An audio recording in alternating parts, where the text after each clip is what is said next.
Hello friends, welcome to Reno's Englishpedia. This session I am starting a revision series which will cover all the chapters of 10th standard.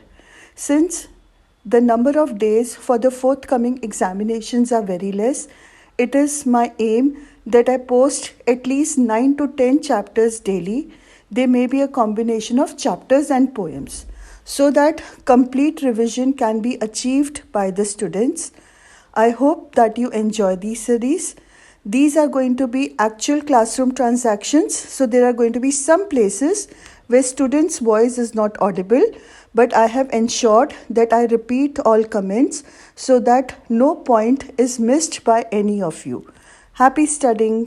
Hanji beta ji, we are going to do the poem How to Tell Wild Animals. It is written by Carolyn Wells. Right? तो सबसे पहले इस poem की rhyme scheme बताओ जल्दी से, क्या है? A B A B C C. It is A B C C. Chance is rhyming with advance. East is rhyming with beast.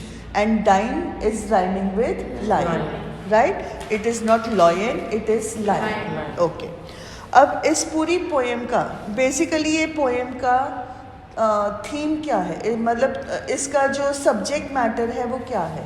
अगर हमें एक लाइन में इस पोएम को सम अप करना है तो हम इस पोएम के बारे में क्या बोलेंगे? ये पोएम हमें क्या बता रहा है?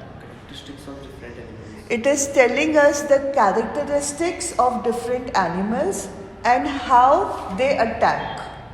सामने वाले पे वो कैसे अटैक करते हैं, उनके ऐसे कौन सा कैरेक्टरिस्टिक होता है जिससे हम उसको पहचान सकते हैं, और ये अपने एनिमी पे किस तरह से अटैक करता है, किस तरह से अपने एनिमी को मारता है. राइट? हर एक की अलग कैरेक्टरिस्टिक है हर एनिमल की कि वो कैसे अपने एनिमी को मारेगा. अब ये लिखने का तरीका, पोएट का टोन क्या है पोएम में? गुस्से से लिख रहा है कि हंसी मजाक से लिख रहा है? हंसी मजाक.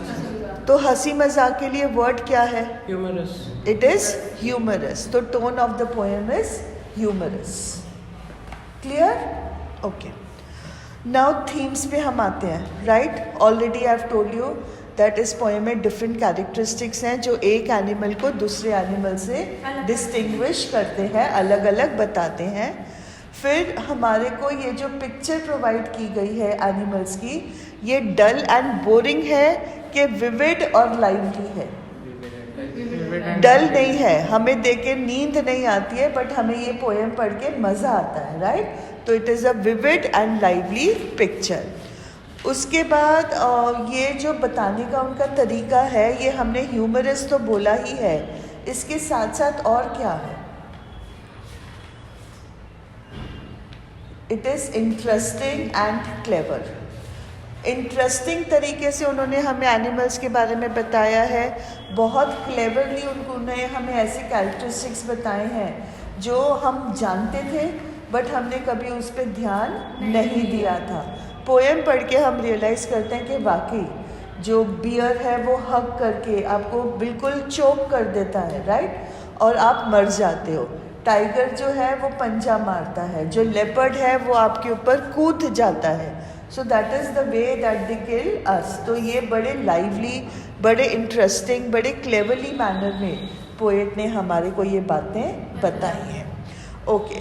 सबसे पहले वो बात करता है एशियन लायन की. एशियन लायन के कैरेक्टरिस्टिक्स क्या बताए हैं?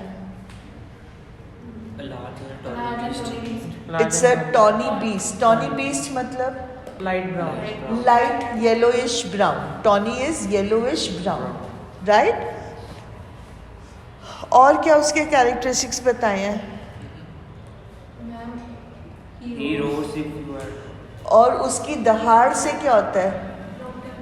लोग डर के मर जाते हैं. लायन को सिर्फ देखना और उसकी दहाड़ सुनना काफ़ी है in order to die. Lion को हमारे ऊपर पाउंस करने की कोई ज़रूरत नहीं है. हमें सिर्फ वो दिख जाए और वो ज़ोर से दहाड़ मार दे, वो रोर कर दे, तो that roar is enough to kill us. हमें मारने के लिए उसका रोर काफ़ी है. We will be frightened to death. और लायन की रहने की जगह क्या बताई है उसने? East. No, it is the बेटा जंगल्स ऑफ ईस्टर्न कंट्रीज। आज था ये तुम्हें नहीं आया, ये मार्क कर लो। लायन रहता कहाँ पे है? ईस्टर्न कंट्रीज के जंगल में। ईस्टर्न कंट्रीज कौन सी हुई? बर्मा, बांग्लादेश, इस साइड पे, इस साइड को हम ईस्ट बोलते हैं। तो ये ईस्टर्न साइड के जंगल्स में पाया जाता है। नेक्स्ट एनिमल जिसके बारे में वो डिस्कस कर रहा है that is the Bengal tiger. Bengal tiger के कैरेक्टरिस्टिक्स क्या है? It's a noble and majestic animal, right?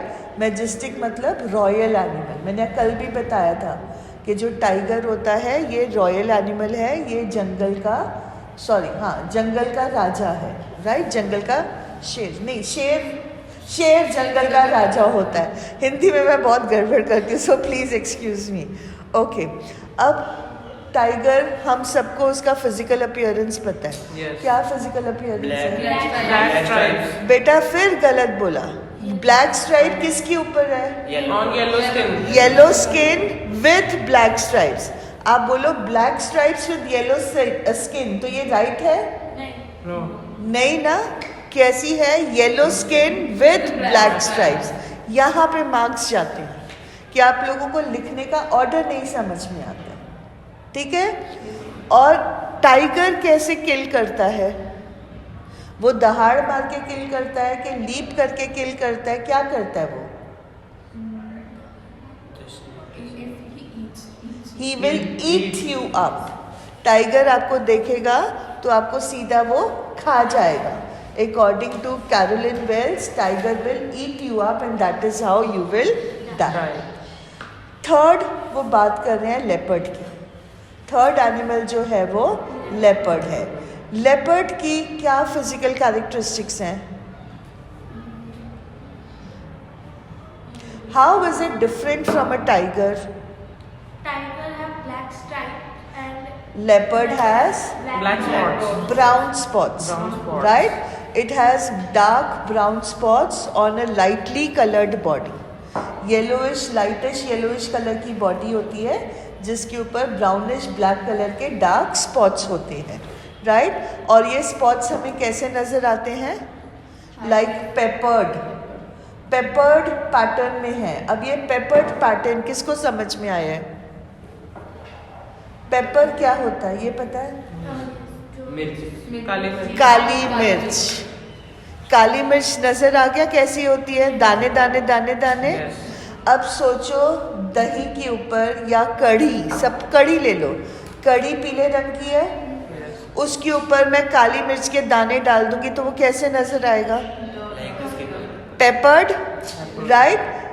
Peppered pattern बन जाएगा। और वही पैटर्न लेपर्ड का है। बेटा इमेज देखो अपनी बुक में, लेपर्ड का पैटर्न देखो, ऐसे लग रहा है कढ़ी के ऊपर काली मिर्च के दाने डले हुए हैं, राइट? अब समझ में आ गया पेपर्ड कहाँ से वर्ड आया है। पेपर इसका नाउन है और इसको हमने एडजेक्टिव में कन्वर्ट कर दिया है, तो पेपर्ड पैटर्न बना दिया है। पैटर्न कैसा है? In the form of a paper. Clear हो गया? Yes. ओके, अब लेपर्ड कैसे अटैक करता है? Left करके. Leopard leaping. Leaping. लेपर्ड से ही वर्ड याद कर लो, लीपिंग। आपको निमोनिक्स यूज करके आपको याद रह जाएगा। Leopard kills by leaping. अपने शिकार पे वो बार बार से जंप करता है, लीप करता है, and that is how he kills. ठीक है? Next animal he is talking about is a bear, right? Bear के बारे में पोएट क्या बोल रहा है? आपको बियर कहाँ मिलेगा? जंगल में आप कैजुअली चल रहे हो, right? If you are walking round का मतलब होता है टहलना, राइट? कोई पर्पस नहीं है, आप कैजुअली स्ट्रोल कर रहे हो, तो अचानक से आपको जंगल में कौन मिल सकता है? बियर। बियर आपको क्या करेगा? एक टाइट हार्ड हग देगा। अब ये वर्ड हग में आयरनी है।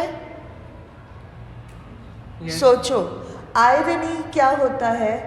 बोला कुछ जाता है और मीन कुछ और होता है, उसका ऑपोजिट होता है. हग का मतलब क्या होता है? हु गिव्स यू अ हग? मतलब खुशी जताना या प्यार करना. मम्मा. हमारे को सबसे अच्छा एग्जाम्पल मम्मा का है ना. हम एग्ज़ाम देने जाएंगे, अगर हम परेशान होंगे, रो रहे होंगे, तो मम्मा हमें हमेशा हग करके भेजेंगे कि बेटा कोई बात नहीं, you will do your best, है ना. That hug is meant as a caress. वो हमारे को प्यार करने का तरीका है. अब मैं कह रही हूँ यहाँ पे वर्ड हग आयरनिकली यूज्ड है. इसका मतलब कि वो हग हग करता है हमारे को प्यार करने के लिए नहीं, हमारे को मारने के लिए, हमारे को किल करने के लिए वो हग करता है. उसका जो हगिंग होता है दैट इज इंटेंडेड टू चोक अस. इतनी जोर का वो हग करता है कि हमारी सांस रुक जाए और हम मर जाएं. राइट. इसीलिए इसके हग को आयरॉनिक हग बोला गया है. नेक्स्ट एनिमल, वो किसके बारे में बात कर रहे हैं? Next is he is creating a distinction between two animals. Yes. One is the hyena and one is the Crocodile. Right? Next paragraph में वो दो animals के बीच में हमारे को compare करके बता रहा है. एक है hyena और एक है crocodile. hyena कैसे अपने victim को मारता है? मतलब एक मतलब अजीब सी स्माइल देके वो स्माइल करते करते मार देता है. कहावत सुनी है, मुंह में राम बगल में छुरी. राइट. इसलिए जो हाइना है उसकी हंसी पे कभी नहीं जाना, क्योंकि उसके हंसी के पीछे बहुत डेंजर छुपा हुआ होता है. राइट. ये कहावतें हैं.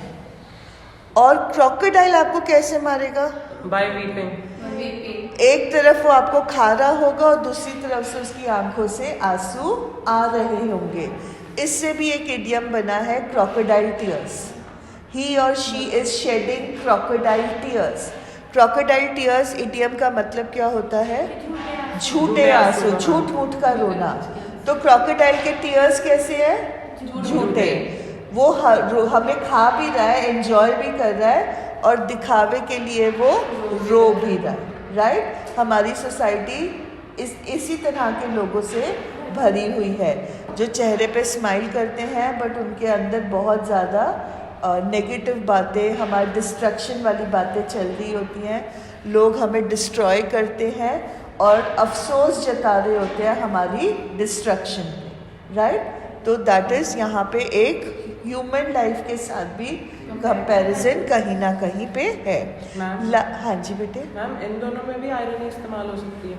हाँ, अगर आपको आता है तो आयरॉनिकल तो है ये कि उसकी स्माइल जो है वो actually it is a smile of self satisfaction. Right. He is enjoying the fact that it is going to swallow you up and you don't even know it. वो तुम्हें खा जाने वाला है और तुम्हें पता भी नहीं है. वो स्माइल करता जा रहा है, तुम्हें लगता है दोस्त है, बट उसका इंटेंशन तो है कि तुम्हारे को ख़त्म कर दे, तुम्हारे को स्वॉलो कर ले. Okay. Last animal that they are discussing is a chameleon. It's a chameleon. Right. Chameleon को हिंदी में गिरगिट बोला जाता है. अब मुझे लायन शेर, बब्बर शेर है, बंगाल टाइगर शेर है, बियर भालू है, मुझे लेपर्ड और हाइना नहीं पता हिंदी में क्या बोलते हैं. क्रोकोडाइल आई थिंक मगरमच्छ होता है. लोमड़ी नहीं है, लोमड़ी इज अ फॉक्स. लेपर्ड तेंदुए को नहीं कहते? मुझे नहीं पता लेपर्ड और हाइना के हिंदी वर्ड्स क्या है, मुझे नहीं पता. बट कमिलियन को हिंदी में गिरगिट बोलते हैं. मैम हाइना का पता है? चीता नहीं, चीता नहीं होता. नहीं, लकड़. I am not sure. और लेपर्ड तेंदुआ? हाँ, लेपर्ड इज तेंदुआ. लेपर्ड इज तेंदुआ. ओके. कमिलियन इज गिरगिट. गिरगिट की सबसे बड़ी क्वालिटी क्या है, हम सबको पता है, रंग बदलता है. ये आयरॉनिक कैसे है? इंसानों पे भी ये होता है. इंसान भी अपना समय के अनुसार रंग बदलते रहते हैं. अब कमिलियन किसको रिजेंबल करता है? It is a small lizard. But ना तो इसके कान हैं, ना ही इसके बॉडी पे विंग्स हैं. राइट. इसकी एबिलिटी है that it can change its colour. Change क्यों करता है? To camouflage itself. कैमोफ्लाज का मतलब होता है to hide itself, to blend in with its surroundings. वो अपनी सराउंडिंग से के साथ घुल मिल जाता है, उसी का रंग बन जाता है ताकि दूर से लोगों को वो नज़र ना आ सके, राइट। तो उसकी क्वालिटी है कैमोफ्लाज। कैमोफ्लाज वर्ड नहीं याद रहता है तो ब्लेंडिंग इन याद रख लो, राइट। ब्लेंडिंग इन से अब मुझे ऑप्शंस नहीं पता, फिर आपको वो थिसॉरस में जाके डिक्शनरी में देखना पड़ेगा, बट या तो कैमोफ्लाज या फिर blending in with its surroundings, right. अब यहाँ पर एक कॉन्ट्राडिक्शन है ये वाली लाइन में, ये देखो यहाँ पे लाइन लिखी हुई है, if there is nothing on the tree it is the chameleon you see, right. Paradoxical line क्यों है?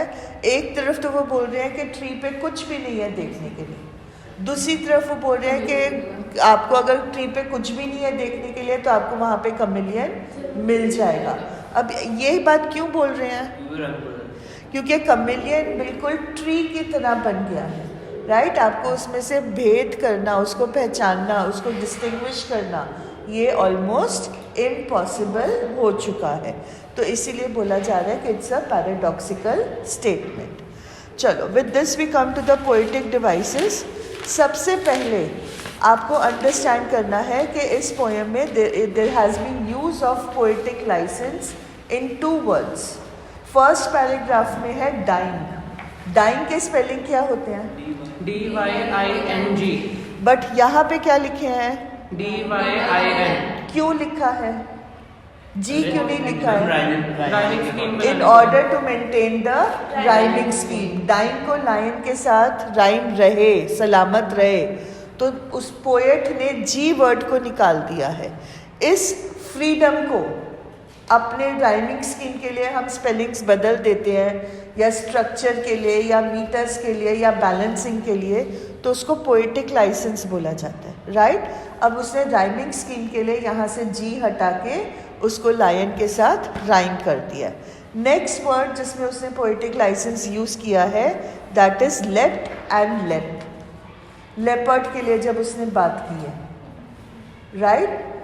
थर्ड लाइन में लेफ्ट है और लास्ट लाइन में लेप एंड लेप है, राइट।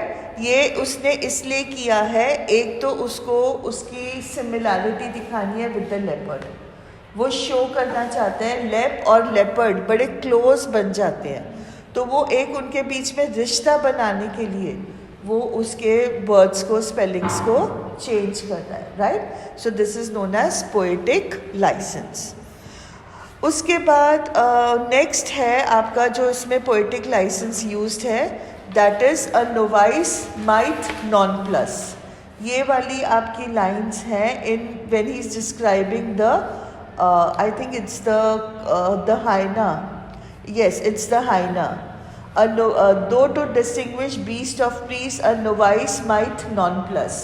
Nonplus कुछ word नहीं होता है, it is nonplussed. But यहाँ पे 10 के साथ 4th लाइन में 10 वर्ड यूज़ किया है, 10 के साथ राइम करने के लिए उसने nonplussed SSED को nonplus बना दिया है, right? So you're clear about poetic license? Okay, next is alliteration. alliteration क्या होता है? मैंने कल समझाया था, repetition of same sound. Very good. अब रेपिटेशन alliteration कहाँ कहाँ है? जल्दी जल्दी बताया करो।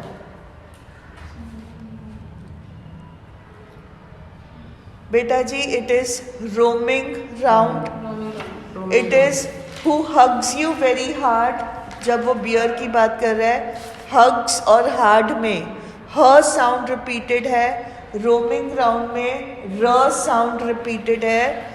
अ नोवाइस माइट नॉन प्लस, जब वो हाइना की बात कर रहा है तो न साउंड रिपीटेड है।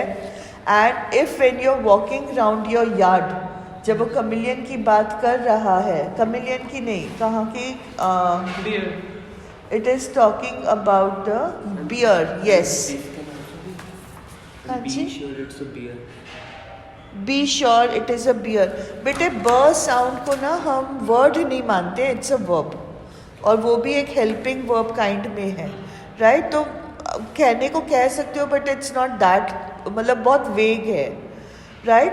If when you're walking around your yard, तो your sound in yard, your and you are, right? इसमें आपका alliteration used है. Next literary device is repetition of words. Why are words repeated? Words को क्यों repeat किया जाता है repetition में? What is the purpose? To emphasize it. किसी भी बात को एम्फसाइज करने के लिए. एम्फसाइज करने के लिए मतलब इम्पॉर्टेंट बनाने के लिए, उसको बताने के लिए कि ये बात सुनो, ये चीज़ इम्पॉर्टेंट है, राइट? तो एम्फसिस के लिए रेपिटेशन होता है, तब हम कहते हैं लिटरेरी डिवाइस रेपिटेशन है. अब यहाँ पे वर्ड कौन कौन सा रिपीटेड है? लेपर्ड वाले पैराग्राफ में लेपेन, लेप. एंड यस, बियर वाले पैराग्राफ में वो बात कर रहे हैं when it hugs you very very hard, right? Normal hug, अच्छे से हग जब बड़ी देर बाद मिलते हैं तो मम्मी पापा भी देते हैं, बट उसका जो वेरी वेरी हार्ड है वो इस बात को एम्फसाइज करता है कि तुम मर सकते हो, वो तुम्हारे को चोक कर देगा, जान से ही मार देगा. So with this the poem ends. Do you have any question? इस चैप्टर में कंपेरेबल चैप्टर है, इसके रिलेटेड क्वेश्चन आ जाए. बेटे हाँ जी, ओवर द टेक्स्ट आपको क्वेश्चंस आएंगे, जैसे टाइगर और इसका यस आ सकता है, क्योंकि वहाँ पर भी है कि he should be stalking the prey, he should be sliding in the grass, और यहाँ पे वो बता रहे हैं कि अगर आपको टाइगर दिखेगा तो वो आपको सीधे से खा जाएगा. तो इस तरह से कुछ ओवर द टेक्स्ट रेफरेंस करके क्वेश्चंस आ सकते हैं. मैम हाँ जी बेटे. मैम इसमें एक और लिटरेरी डिवाइस इस्तेमाल हुआ था, इन्वर्जन. तो मैम कहाँ इसका पे? मीनिंग पूछना था. शुड टू यू में. हाँ, इफ एवर यू शुड कहाँ पे है? If there should to you advance. हाँ जी, थर्ड लाइन में है if there should to you advance. इसको बोला जाता है इन्वर्जन. इन्वर्जन का मतलब होता है हम राइमिंग स्कीम के लिए, हम बैलेंसिंग के लिए, हम एक म्यूज़िकल इफेक्ट मेंटेन करने के लिए वर्ड्स का स्ट्रक्चर बदल देते हैं. वर्ड्स का स्ट्रक्चर होता है noun, verb, subject, verb, object. Adjective आता है नाउन से पहले, एडवर्ब आता है वर्ब से पहले, राइट? तो इस तरह से हमारा स्ट्रक्चर बनता है. अब यहाँ पे लिखा हुआ है and if there should to you advance. इसका प्रॉपर लाइन होता है if he advances towards you, right? But इस लाइन को इन्वर्ट करके उन्होंने इसका स्ट्रक्चर चेंज किया है to make it more musical, right? तब इसको इन्वर्जन बोला जाता है. Clear? Any other question? No. Okay, then I'm ending this. With this, we come to the end of the video. I hope that you liked it. Please do not forget to like, share and subscribe to the channel, and remember to press the bell icon for further notifications. Thank you.